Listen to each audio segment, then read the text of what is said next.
All right, so today we are hitting pull today. We're gonna focus a lot on like hypertrophy and a little bit of power. So we're gonna do, first we're gonna do weighted pull-ups. We're probably gonna do a 5x5 with, I don't know, 55 pounds, just to work on explosiveness, just to like yank that shit up. And then we're gonna do a little bit of hypertrophy work with a little bit of like close grip, supinated pull downs for like, extra back volume. And then we'll finish it off with rows. We're going to a different kind of crunch fitness today, a little bit more low-key, a little bit smaller, because right now it's like 11:30ish a.m. so it's not very crowded yet, so hopefully we'll have enough space to just like do shit privately, film with respect. But yeah, I'm moving up in weight. I'm no longer in the 170s. I am 181 now, so I'm going to be stronger. Hopefully my bench is getting better. Last time I benched, I got 290 at 177, so that's pretty good. Not a bad ratio. But hopefully now I think I could hit like maybe 300-ish at 181, so that's pretty good. Hopefully by the time I'm like the upper 180s, like 187, 188, hopefully I could hit 315 on bench again. And then if I could do that, that means once I hit like 195, that means my bench will be even better. So, but today we're doing pull. We're doing pull-ups and shit. We'll see how that goes. All right, the goal today is to get plus 70 pounds for as many reps as possible. Last time we got 7. Hopefully we'll get 8 today, but we'll see. We'll have to see.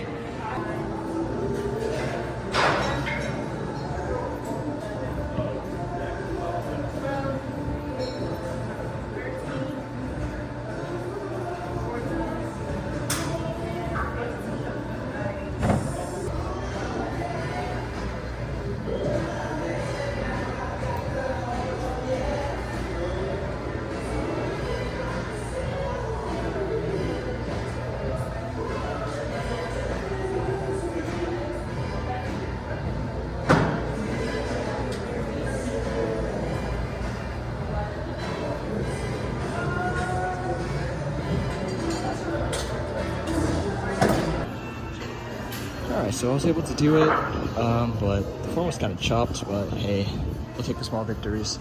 Now we start the 5x5, so now we're going to actually get into some volume work.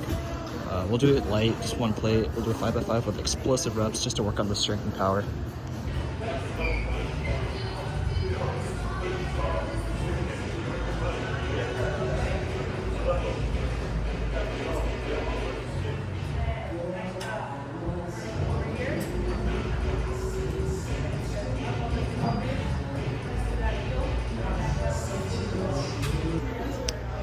Alright, that was pretty fun. Let's do it 4 more times.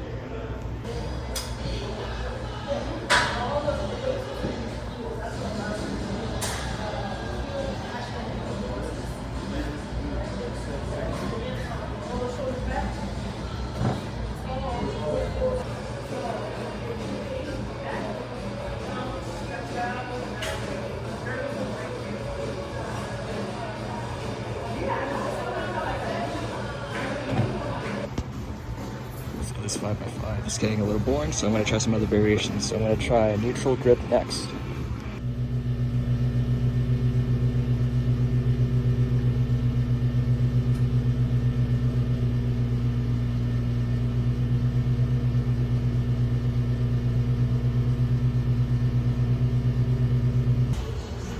Okay, so for this last set of 5, we're going to do something called flying pull-ups. Pretty fun.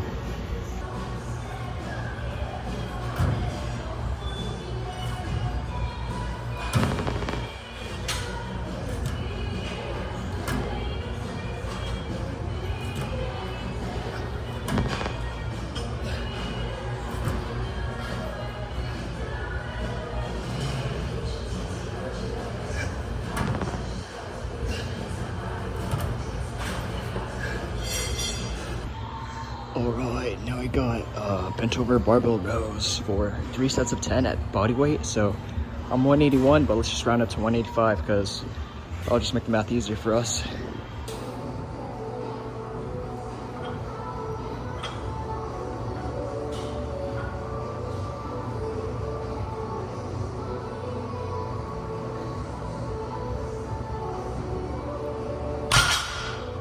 Yeah, I'm not going to show the rest. You can figure that out. All right, today's dinner, we are making high protein fried rice. So what I'm using for the base protein, I'm going to be using 2 servings of 93% lean ground turkey, as well as 1 beef patty that was like 4 ounces, and it was like 85% lean. So I threw that in there, threw in 2 eggs, and threw in a bit of spinach for fiber. Right now I'm cooking up 1 serving of white rice, which is 200 grams of protein. Or sorry, 200 calories. But in total, all of this stuff here is about 80 grams of protein with the eggs, with the spinach, with the beef, with the turkey. And adding in the rice will add up to about 800 or so calories. Yeah, about 800 calories with 80 grams of protein. So pretty fucking solid dinner. So once the rice is done getting warmed up, I'm just using minute rice basically. It's 1 serving, not too much. So what I'm gonna do is I'm gonna throw this in there and then basically fry it up until it's all dry. You don't want too much moisture in your fried rice. You want it to be a little bit more crispy, a little bit more dry, a little bit more firm, you know? Now what I do fried rice, I throw in a lot of seasoning. I try to throw in like basic pepper, sometimes steak seasoning. Of course, some of this Maggi seasoning is very good. It's got that MSG. I just spilled everywhere on my fucking grill. I'll fix that later. But yeah, get a heaping serving of this. Throw in that salty flavor. And then from now on, I just mix everything up until it looks homogeneous. Alright, so today is Friday, November 7th. I am still 181, so I want to reevaluate my strength in terms of chest and legs at 181. So I already assessed my pull strength, and it was pretty good. I got the weighted pull-ups, as you can see. Now I did get, when I was 177, for chest, I got the hundreds on incline for 9 reps. So today I'm 181. Let's see if I could get 11 reps today on the hundreds on incline. If I could do that, that's awesome, because that's pretty fucking good. Like last time I was able to hit the hundreds for more than 10 reps, I was like close to 190. So this would be a personal weight PR.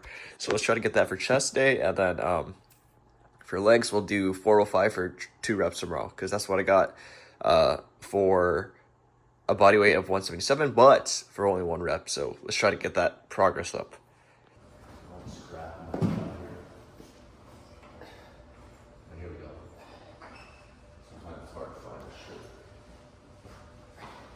Here, Alex, you want to put that on that side, bro? That side?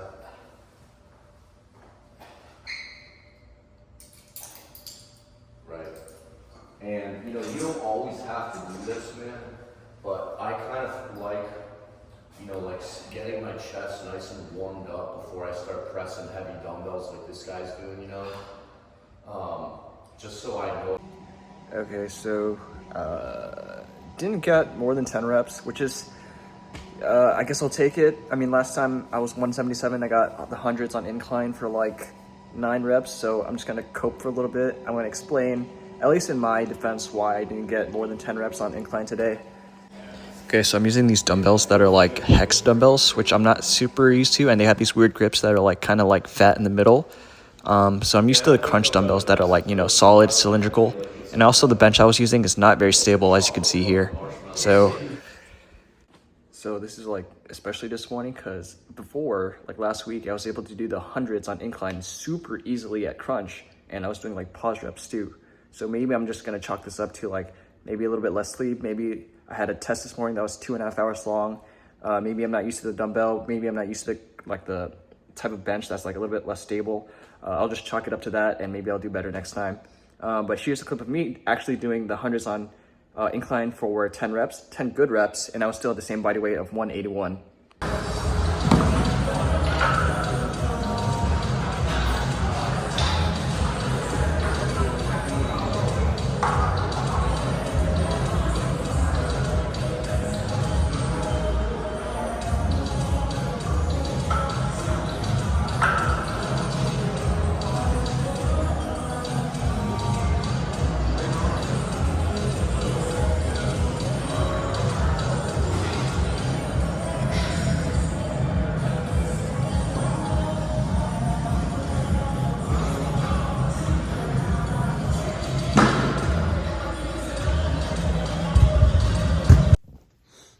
All right, you know what time it is.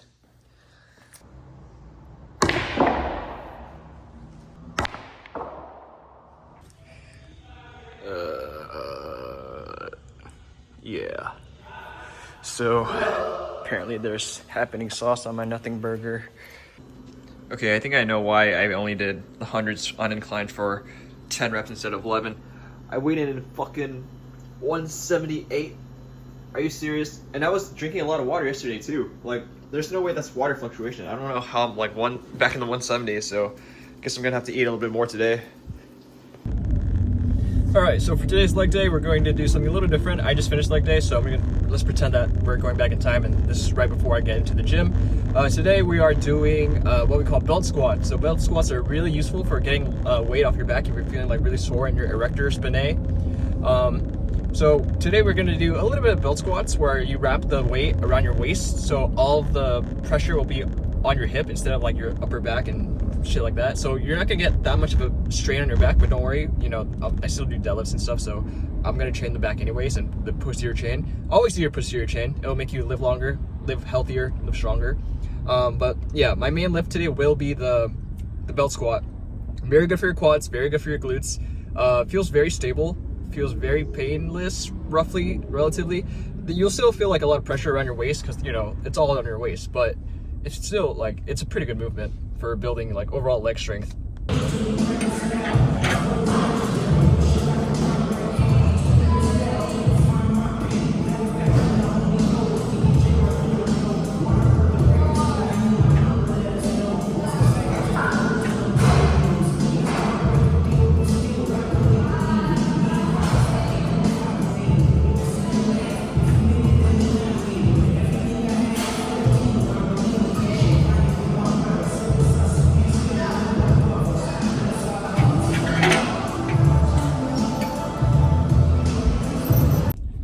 Another cool thing about the belt squat machine, or lever I guess, is that you could also do RDLs with it. So yeah, that's what I'm doing in this next clip. RDLs felt really good. I don't know why, but like I guess the reverse arc path of like the lever on the belt squat machine just feels like really natural when you bend down and hinge forward. It really gives you a lot of space to push your hips back without bending your knees too much, because if it was like a arc where the arc goes like towards you, you would probably have to like bend your knees a lot more and it will feel more like a squat. But if it like arcs away from you when you pull it on a lever, so kind of like this, it forces you to bend, really hinge forward and really stretch those hamstrings to really activate them especially when you contract them.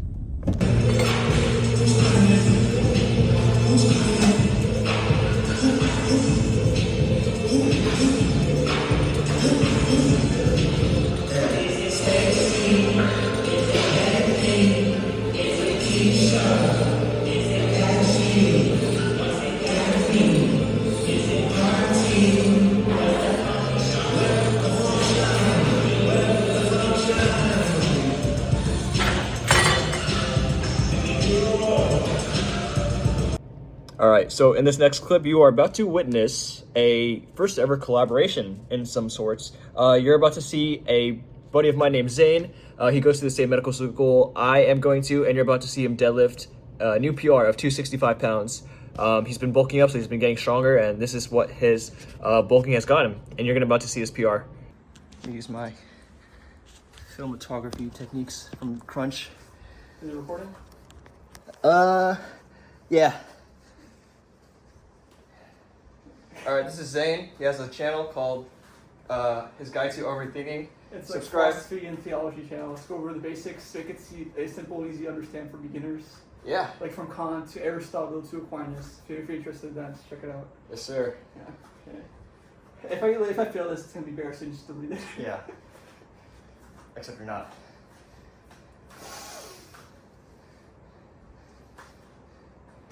Yep, come on. Finish. That was easy, man. Yo, let's go. What's good? Shit, all right, let's try that again. I'll take it. Okay, all right. Okay, fine. Okay. All right, acceptable. Dude, that was so easy. Yeah, we're going up. Definitely go 300. For those of you interested, here's the name of the channel so that you can formally type it in your search bar. Alright, so a little bit of a different background today. We are driving back home from my buddy's house. Yeah, as you can tell, there's a fucking lot of traffic, and there are a lot of football fans today. I'm not sure who's playing because I don't keep up with football, but that's alright. So, I don't really have a topic to talk about today. I kind of just made this vlog on the fly, nothing too exciting to think about. One thing I will say is that I just finished psychiatry as my, I want to say, 4th rotation. So psychiatry was great. I loved working with all the patients. I loved working with the doctors. I loved working with all the residents. They were all great and fantastic. And it was an inpatient hospital too, so it was my first time working with people who got to stay overnight, stay over a very long period of time. And some things that psychiatry taught me is that humanistic skills go an extremely long way when you're helping people who have very personal conditions, very personal experiences with trauma in the past, especially with people who are staying in for a long time. It gets very tiring, it's very exhausting to stay inpatient for sometimes almost a week at a time. And they're coming to you because sometimes it's the last resort for them, They don't know what to do otherwise, or else, they could hurt themselves or hurt someone else, or go through life in a very difficult way otherwise. So the things that you learn in med school, especially the first and second year, there will be many times where you're going to be like, what the hell is this? Why am I learning this? This stuff is useless to me. That's how I felt for a lot of the humanistic stuff, because we're graded in our clinical examinations how to treat a patient, how to talk to a patient, how to console them if they hear bad news. But psychiatry takes that to a whole nother level. You're in a position where you need to be trusted to the fullest degree to talk to someone, to make them feel heard, to make them feel like they can get through life without wanting to hurt themselves, hurt others, or commit suicide. It was an amazing experience, and definitely my favorite rotation so far. I don't think I've ever had such an opportunity to practice my humanistic ability, just to really talk to people at a humanistic level, at a human level, not just like a patient-provider kind of situation. I really felt human during the whole time. I didn't feel like a doctor or like just someone working in a hospital. I just felt like a human talking to another human, going through some tough shit, And that's what I really liked about psychiatry. And one thing about psychiatry is that it's a field that for a lot of medical students is either hit or miss. Sometimes people really like psychiatry, and that's awesome. Sometimes people really resent psychiatry, and that's fine too. People have different interests, people have different passions in regards to what they want to do in medicine. But even if you're not a huge fan of psychiatry, like one of my friends, she just finished her psychiatry rotation. She did great, but it wasn't her favorite. That's really fine. Something like psychiatry is an opportunity to really broaden out your skills that you haven't touched upon in a while, or maybe touch upon skills that you thought were not very well developed or useful in the first place. And I think that's how life should be in general, especially in terms of jobs, in terms of where you live. There's always going to be something to get out of it, And that's something that I talked to when I was talking to a bunch of pre-meds at UCLA. They were asking me questions about medical school, and one of them said, "Oh, I didn't take a pre-med major that was super science heavy. Am I going to fall behind in medical school?" And I said, absolutely not. Even if you're taking psychology in college, if you took statistics as a major, as a pre-med, you're going to benefit in some way, because medical school is so broad in terms of what you learn that statistics will help you with biostats, psychology will help you a lot with psychiatry, biochemistry, if you took chemistry in college, you'll do great in, pharmacology. Everything that medical school has for you to learn is some way connected to a major that you had in college, for example. So it just goes to show that, you can't dismiss a major, you can't dismiss a field of medicine just because it's not the ideal, or at least your idea of what is ideal. So I guess what I'm trying to get across is take everything and make the best out of it, because there's always something to gain, or something to learn, or some way to make yourself get better at something, you know what I mean? And that's life.